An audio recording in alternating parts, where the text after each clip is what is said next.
కేసీఆర్ గారి ప్రభుత్వం నిర్మాణం చేసిన ఆసుపత్రిలో ఇగోండి employees provident fund organisation document ఇక్కడ ఉన్నది.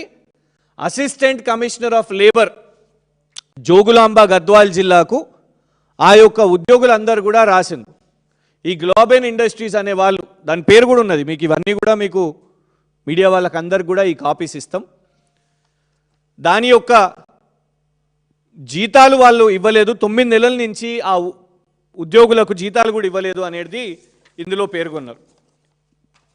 అందుకే మేము ఇవాళ రేవంత్ రెడ్డిని అడుగుతున్నది ఏంటంటే, ఇవాళ అక్కడ ఉన్న దందాలు కానివ్వండి, కాంట్రాక్ట్లు కానివ్వండి, భూముల కబ్జాలు కానివ్వండి, వీటి మీద విచారణ సంపత్ కుమార్ గారి మీద మీరు చేపట్టండి. ఇవన్నీ ఆధారాలు, ఇవే కాకుండా మిగతా ఆధారాలు కూడా ఆడియో రికార్డింగ్స్తో సహా ఎమ్మెల్యే గారి దగ్గర ఉన్నాయి. వీటినన్నిటినీ కూడా సిట్టు విచారణ ఎవరికి ఇస్తారు? సజ్జనార్ గారు ఫుల్ ఫామ్లు ఉన్నారు, ఫుల్ పర్ఫార్మెన్స్లు ఉన్నారు. మరి సజ్జనార్ గారిని పెడతారా, ఇంకెవరినన్నా పెడతారా? పెడితే వారికి ఇవన్నీ కూడా అప్పచెప్తాం. వారు వచ్చి మీడియా వాళ్ళ మొబైల్ ఫోన్లు సీజ్ చేసుడు ఎందుకు? ఐప్యాడ్ అని సంపత్ కుమార్ గారు భయపడు ఎందుకు? ఒక ఐప్యాడ్లో మొత్తం ఈ ఎవిడెన్స్లు అన్నీ కూడా మేమే పెట్టి మేమే దాన్ని ఈ ఎవిడెన్స్లు అన్నింటినీ కూడా ఇస్తాం. బండ బూతులు సంపత్ కుమార్ గారు కాంట్రాక్టర్లను, ఎంప్లాయీస్ని, ఒక అధికారిని అయితే ఇక్కడ తెలంగాణ యువత గమనించాలి. పాపం అందరూ ఒకవైపు అశోక్ నగర్లో, దిల్సుఖ్ నగర్లో రాష్ట్ర వ్యాప్తంగా జాబ్ క్యాలెండర్ కావాలని ధర్నాలు చేపడుతుంటే, వాళ్ళు ధర్నాలు మాకు ఉద్యోగాలు కావాలని ధర్నాలు చేస్తుంటే, రేవంత్ రెడ్డి గారేమో ఉద్యోగాలు వద్దు అని అంటున్నారు వీళ్ళు అని అంటారు. కానీ వాళ్ళ తెలంగాణ యువతకు తెలియాల్సింది ఏంటంటే, సంపత్ కుమార్ గారు లాంటి వాళ్ళు ఏం చేస్తున్నారు అని అంటే, కాంట్రాక్ట్ ఉద్యోగాలు ఎక్కడికక్కడ భర్తీ అవుతున్నాయో వాటి విషయం మీద రిక్రూట్మెంట్ అయితే వెబ్సైట్లో వస్తలేదు, లేదు ఆ ప్రభుత్వ కార్యాలయాల్లో పెడతలేరు. ఫస్ట్ లిస్టు పోవాల్సింది సంపత్ కుమార్ గారి దగ్గరకు పోవాలనంట. ఆ లిస్టుని సంపత్ కుమార్ గారు టిక్ చేస్తేనే అప్పుడు బయటికి రిలీజ్ కావాలనంట. ఆ టిక్కు పడాలంటే ఏంది? పైసలు రావాలి. ఆ టిక్కు చేయడానికి ఆ లిస్టు అధికారి ఇవ్వకపోతే ఇమీడియట్గా ట్రాన్స్ఫర్. ఇది మేము ఛాలెంజ్ చేస్తున్నాం, నిరూపిస్తాం. లిస్టు ఇవ్వకపోతే లిస్టు నాకు పంపాలే, జాబ్స్ లిస్టు నాకు పంపాలే అని హుకుం జారీ చేయడం అధికారి మీద. ఆ లిస్టు రాకపోతే ఇమీడియట్గా 2 రోజుల్లో బదిలీ. ఇది తెలంగాణ యువత గమనించాలి. ఈయన రాష్ట్ర ముఖ్యమంత్రి కాదు, ఈయన మంత్రి కాదు, ఆ జిల్లా ఇన్ఛార్జ్ మంత్రి కాదు, కనీసం ఎమ్మెల్యే కూడా కాదు. మరి ఉద్యోగాల లిస్టు ఎవరు భర్తీ అయినరు, ఎవరు సెలెక్ట్ అయినరు అనేది లిస్టు ఈయన ఇంటికి ఎందుకు పోవాలి?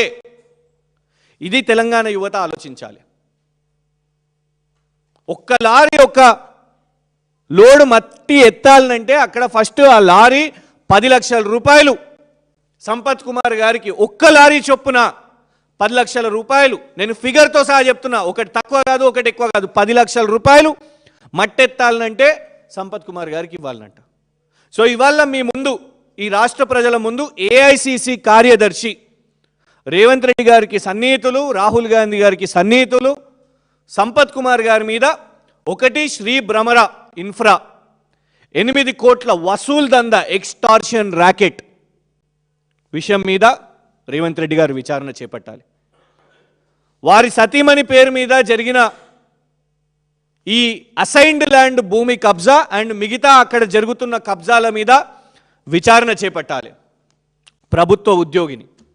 ఎందుకంటే గవర్నమెంట్ ఎంప్లాయీ కాబట్టి, టీచర్ కాబట్టి, ఎట్లా అసైన్డ్ ల్యాండ్ ఎట్లా చేసుకున్నారు కబ్జా, ఎలక్షన్ అఫిడవిట్లో కూడా కనీసం ఇది లేకుండే ఎట్లా జరిగింది, విచారణ చేపట్టాలి.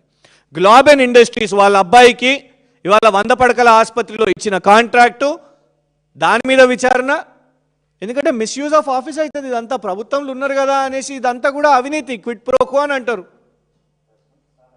అంతేకాకుండా ఆ 104 ఉద్యోగులు ఎవరైతే ఉన్నారో వాళ్ళందరూ కూడా జీతాలు వచ్చే విధంగా ఆ వీటి మీద కూడా విచారణ జరగాలి. నంబర్ 3.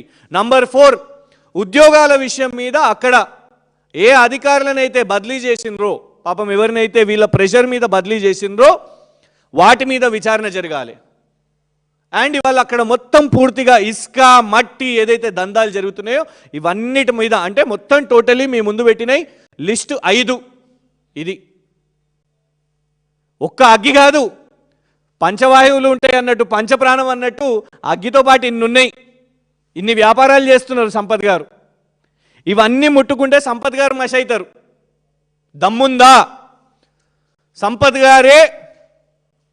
నిజంగా మీలో నిజాయితీ ఉంటే రేవంత్ రెడ్డి గారిని రేపు అదే వేదిక నుంచి బహిరంగ సభగా అనౌన్స్ చేయండి సిట్టు విచారణ వీటన్నిటి విషయం మీద.